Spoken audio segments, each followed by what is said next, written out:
Bonjour, j'espère que vous allez bien. Le thème d'aujourd'hui, c'est la gestion du stress et des émotions. Ce travail-là est réalisé par moi-même, Hiba Louben.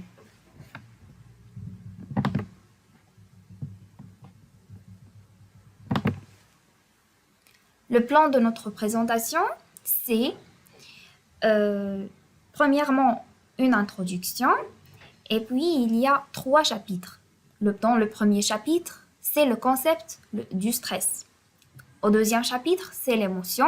Et dans le troisième chapitre, c'est la gestion du stress et des émotions. Bien sûr, une conclusion. Nos difficultés à gérer, voire à accepter nos émotions, peuvent être de grandes sources de stress. C'est pourquoi, bien souvent, apprendre à gérer ses émotions doit s'accompagner d'une gestion du stress induite. Premier chapitre, le stress. Comme titre de définition, le stress est un ensemble de réponses produites par l'organisme lorsqu'il rencontre une situation qui lui demande un effort d'adaptation. En effet, on distingue deux types de stress, le stress positif et le stress négatif. Pour le stress positif, c'est le bon type de stress qui agit comme une source de motivation. Il vous rend enthousiaste à l'égard du défi qui vous attend et vous incite à le surmonter. Et pour le stress négatif, c'est lorsque le stress devient insurmontable. Et il est alors considéré comme étant un mauvais type de stress. Pour le stress aigu et chronique, pour le stress aigu, c'est par rapport aux réactions de notre organisme quand nous faisons face à une menace ou à un enjeu ponctuel. Quand la situation prend fin, les symptômes de stress s'arrêtent peu après. Par contre, le stress chronique, ce type de stress découle de l'exposition prolongée et répétée à des situations qui nous font sécréter les hormones du stress. Ce dernier a toujours des effets néfastes sur la santé. Pour les facteurs de stress, il en existe deux. L'environnement, par rapport aux contraintes physiologiques, au mode de vie, au travail et aux relations sociales. Et du côté individuel, c'est par rapport à la personnalité, au manque de confiance en soi, sentiment d'incertitude sur l'avenir, manque d'informations sur ce qui est attendu et faible estime de soi. Pour les phases de la réaction de gestion du stress, il en existe trois. La réaction d'alarme est si l'organisme mobilise les énergies physiques et psychiques disponibles pour se défendre contre une menace physique ou psychique. Pour la deuxième phase, ici les réactions psychophysiologiques vont être activées contre le stresseur et là l'organisme entre en résistance active. Et dans la phase d'épuisement, il arrive à un moment où il ne sera plus possible de maintenir la résistance. Ce stade d'épuisement peut conduire à l'effondrement total de l'organisme. Pour les symptômes psychiques et physiques du stress, alors, les symptômes psychiques, c'est la nervosité, l'hypersensibilité, le sentiment de détresse et de surmenage, difficulté de concentration et bien aussi la dépression. Pour les symptômes physiques, c'est les maux de tête, c'est le trouble du sommeil, c'est le maux de ventre, troubles digestifs, vertige, palpitations, etc. Dans le deuxième chapitre, on va traiter le concept, l'émotion. Alors, c'est quoi l'émotion? C'est un état affectif, bref et intense. C'est une réponse psychophysiologique qui fait appel tant à notre corps qu'à notre esprit, à une stimulation sensorielle ou une modification de l'environnement. Il en existe 6 types d'émotions qui sont de base ou bien primaires. La joie, la tristesse, la colère, la peur, le dégoût et la surprise.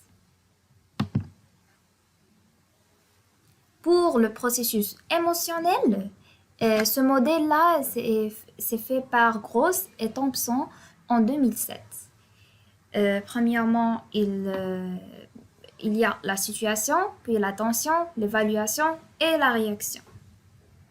Encore plus, selon ce modèle-là, ces 4 facteurs qui sont impliqués dans ce processus émotionnel vont indiquer, à titre d'exemple, dans la situation,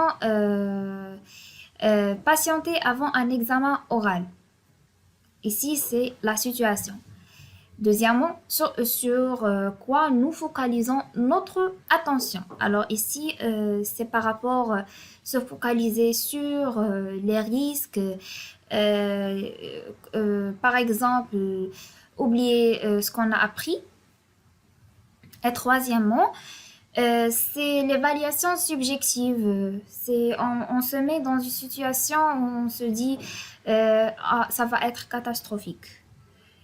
Et dans la quatrième phase, c'est la réaction et ça peut être émotionnel, physiologique et comportemental. C'est par rapport aux phases, alors comment réagir? On doit choisir le contexte. Alors on doit éviter des situations problématiques et les quitter. Deuxièmement, on doit modifier le contexte. Ici, on a besoin du soutien, d'une communication pour résoudre le conflit, influencer la situation et puis changer le focus attentionnel. On doit se focaliser sur des choses qui sont satisfaisantes, et identifier des bénéfices et faire attention sur le moment présent. Après, c'est réévaluer la situation. Et si on doit accepter, on doit questionner nos croyances, assouplir nos biais cognitifs. Et dernièrement, influencer la réaction. Ici, exprimer l'émotion, se relaxer, faire des activités qui sont agréables. Dans le troisième chapitre, on va traiter la gestion du stress et des émotions. Quelles sont ces méthodes qui vont aider à cette gestion? Alors, l'apprentissage de la gestion des émotions et du stress et l'acceptation de ces derniers passe par un travail sur la personnalité et les croyances. On pourra alors s'orienter vers une psychothérapie ou bien un programme de développement personnel. D'ailleurs, il existe plusieurs méthodes qu'on va découvrir maintenant. Premièrement, le yoga. Le yoga, c'est une sorte de gymnastique douce qui vise à relaxer l'esprit par l'harmonie du corps. Puis, l'hypnose. L'hypnose, c'est une thérapie douce, efficace, pour se débarrasser rapidement du stress chronique. Il vous permet d'accéder à votre profond et de déterminer les causes de votre stress. Il y a aussi la thérapie cognitivo-comportementale. Ces psychothérapies passent d'abord par un travail d'identification des facteurs anxiogènes et des émotions, voire des symptômes physiques qu'ils provoquent. Puis, il se prolonge par la mise en place de stratégies qui modifient la façon d'aborder ces facteurs quand ils se présentent et d'y répondre par un comportement plus adapté. Et puis, la respiration contrôlée. Cette méthode aide à se concentrer, contrôler les émotions et les pensées et à gérer le stress en quelques secondes. Il y a 4 parties de déroulement de cette dernière. On doit respirer lentement par le nez en comptant jusqu'à 4. On doit retenir la respiration et puis expirer et puis retenir une autre fois l'expiration en comptant une autre fois jusqu'à le nombre 4. On doit répéter cet exercice 3 à 5 fois en essayant de visualiser chaque chiffre lorsqu'on compte dans notre cerveau. Pour conclure, la gestion du stress et des émotions ne sert pas seulement à augmenter le bien-être, mais aussi c'est un principe de vie nécessaire qui doit avoir sa place au quotidien, au même titre que le travail et la performance. Ceci afin que l'être humain s'épanouisse dans un environnement bio-psychosocial équilibré. Merci de votre attention.